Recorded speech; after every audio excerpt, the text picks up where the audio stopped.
Hello and welcome to May. Can you believe we are already here? It's wonderful, it's warm, the sun is out, everything is great, and mental wellness is the national topic for May, Mental Health Month, and I love this topic so much. It's near and dear to my heart as someone who has struggled with depression and anxiety and postpartum issues. And it's one of my favorite topics to not only talk about, but work with my patients, my clients, my customers with, and helping them get to that root cause of anxiety. So when I'm like, it's May, we're doing mental wellness, and I made my list of like 80 things to talk about, and I'm like, oh my gosh, where are we going to start? Are we going to talk about neurochemistry first and dive into serotonin and melatonin? Are we going to talk about nutrition?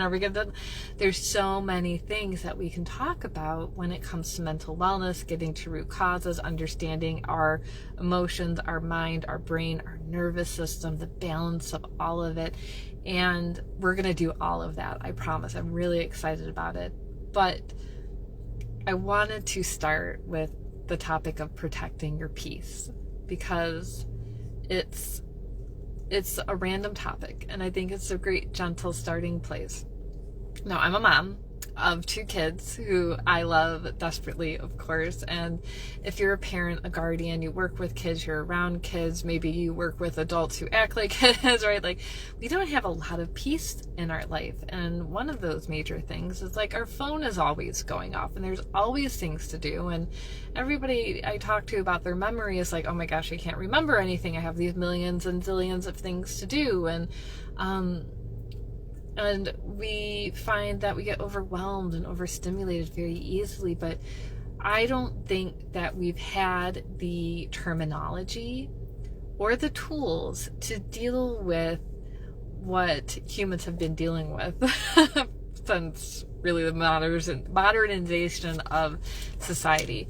And the wonderful thing about, I think, social media is that I'm speaking so generally, but we have pathologized so many just normal everyday symptoms. So we've talked a lot about this in our group, like not every symptom means the end of the world, right? But a lot more people are finding out that they're being diagnosed as an adult with ADHD, an adult with autism, adults with, right? And they're like, how come no one ever picked this up before?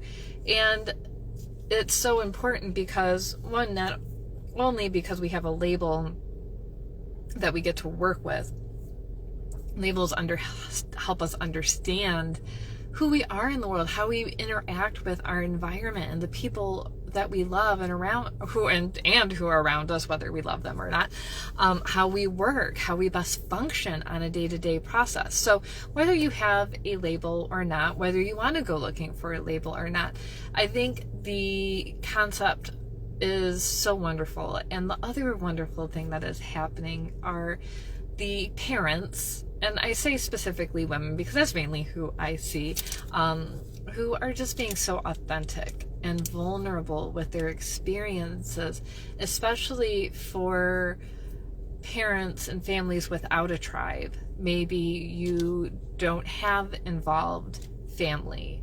Maybe you're a single child or you live far away and you're raising your kids on your own. Maybe you're disconnected from your family. You know, there's so many reasons, and we don't have that tribe. We don't have that support that we need. And we find that through social media. So not a bad thing. So protecting your peace is something that's really important. And you'd be like, well, yeah, but there's not a freaking chance that I'm going to be able to do that. And so I think the first step in protecting your peace is to really understand what's triggering you. And one of my big triggers is sound or misphonia, and where I just get overstimulated, overwhelmed. YouTube is on, my kids are on their phone, they're talking at me, maybe I'm watching something on my phone, or I'm trying to read, like, right, I always have a book in my hand, I'm stressed about business and work, or trying to, like, there's like a million, the dogs are barking, the wind is blowing, like, goodness, We live in an overstimulated world. And then if you're a parent and you're like, oh my God, I'm always snapping at my kids. I'm so angry all the time. I can't figure it out. Something must be wrong with my hormones, or I must just be overly anxious. I just need medication. And no shame in medication at all here. Never shame anyone for medication. That's not a big deal. But if we don't understand like why you're being triggered, then medication is not necessarily going to help in the long term. You know what I mean? So I put in here specifically the loop headphones. So I was like, you know what, I'm gonna invest. They're so tiny, right? And what they are is actually just noise blockers. So what you can do, of course, I put them in my purse because I accidentally left them in my car. But yeah, maybe you have AirPods and you just put them in without sound in, right? You don't have to be listening to something. These are what they look like, the loops, and then they're noise canceling headphones, essentially. I didn't want something on my head. That was too much. You could just, I like to put mine in my ear and then twist it in, and then it just sits in there real nice. It's perfect. And what I found is that I can now sit in my what we call the living room, where the TV is and the couch and the kitchen is, and maybe my kid's watching TV or my daughter's making food, and I can just sit and read my book. Now I can still hear them, so if they're like, Mom, can I have a snack? Mom, can I have... Yes. But wow, the tension in my body, the stimulation at my nervous system has gone way down. I've also noticed that they've been really helpful for sleep, so I actually wear them to sleep as well. And what I love about the loops, at least, is that they come with different size of ear plugs. So when I was vacuuming and my son was like, oh my God, I can't stand it, and there was a lot of noise, I switched out the sizes and gave them to him, and he was able to relax and play and not be agitated, irritated, overstimulated, or overwhelmed. And it was just a saving grace. So noise, stimulation, visual, and overstimulation, I should say. Visual overstimulation, so things like clutter and garbage and trash and dishes and laundry and all of the things that we build up. And I'm not going to sit here and advocate for minimalism, because wouldn't that be wonderful to have that minimalistic life? But you know, we live in our houses, and my husband's always trying to constantly remind me, like, we live here. It's okay if it's messy. It's okay if there's stuff on the counters. Like, we're not a professional kitchen. We don't have to clean. Like, things will be done. It's okay. And so minimizing visual overstimulation can be very helpful as well to protect your mental peace and anxiety. Now, we dance a thin line here, right, between perfectionism, where I've visited a husband's friend of a friend, and this mom had, her daughter was like 1.5, 2, and everything that this little girl touched, the second her daughter was done touching it, she would put it away and just follow it. And it was just like perfectionism, and like everything has its place, and a place for everything, and don't touch, like, don't touch my house. And it's like, ooh, gosh, this kid can't play at all. This kid can't relax in her own house, and this woman couldn't relax. Like, so we have this thin line. So my recommendation to you is to, of course, allow life to happen within its boundaries and its limits, right? Don't let your kids hurt yourself. Don't like be like, here, kid, here's a pair of scissors and a knife. Good luck, right? That's not what I'm advocating at all. But also lowering the expectations and the pressure of what needs to be done, and whether you create a system, which is always nice in theory, right? And I always say every night we're going to do the dishes, we're going to clean up, so that way I don't have to wake up in the morning and be like, oh my God, the house, right? We're going to put the pillows back on the couches, things like that. Maybe you have systems, maybe you delegate, maybe you have a house manager that can come in and help you with all of these things. Maybe you throw out everything that doesn't suit you anymore. Maybe you're tired of having 18 different types of cups that don't fit in the cabinet, and you're like, screw it, I'm going to Walmart or Target, I'm buying 10 of the same cups, and everything else gets tossed, right? Like, simplifying things to make your life a little bit easier. Simplification also helps with the day-to-day things. So if you have to use paper plates, girl, you go get some paper plates. My laundry system for my son has been the same, sadly, since he was born. Because when he was born, we lived in like a 600 square foot apartment. There was no room for anything. And then two, like, what's the point of putting kids' clothes away when he just goes in and does this? He still does. He just turned 11. So, all of his clothes are in the laundry room. So when I do the laundry, I just, shorts in a basket, underwear in a basket, pants in a basket, shirts hung up. Like, there's no more organization, there's no more folding. It takes off so much less stress for me and overstimulation.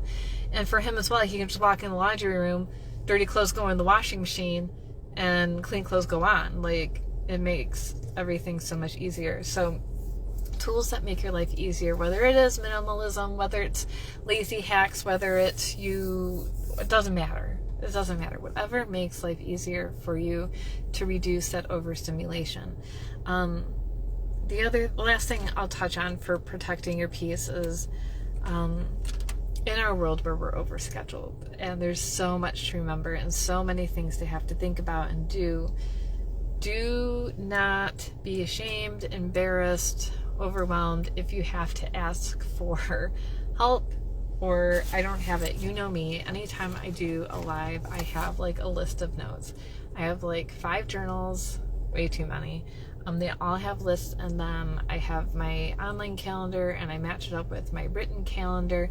Write things down. Figure out a way to keep things in front of you. And so you don't have to keep it all up here. We're not meant to keep every single appointment, all of the, what they call emotional labor and mental labor and scheduling labor that typically falls to the mom or the woman to make sure that everything is good. Write it down. Don't be embarrassed if you can't remember everything. Protect your peace, right? And don't overschedule, right? Like, easier said than done, but you can say no because your peace is so much more important. And if you're struggling with anxiety and depression and you're trying to do everything all at once and be everyone for everyone, right? Caretaker and nurse and chef and cleaner, and like, we can't. So decide what's important for you and protect that part of you, because no one can replace you at all. And we want you to be healthy and vibrant and feel good in your body and doing the things you want to be doing for you and the people that you love. So protect yourself, protect your peace, protect you, your soul, your heart, the part of you that wants to live fully and be free, and really lean hard into that. On top of course, all the physical, mental, emotional, spiritual things we're going to do. But really lessen that overstimulation. So check out those loop headphones. Really keep your space. And if it's your kid's space, let it be your kid's space. One of the greatest things I think that Dr. Gabor Mate said in his ADHD book, I think it was him, it's like, you know what, if your ADHD kid can't keep their room clean, just shut the door.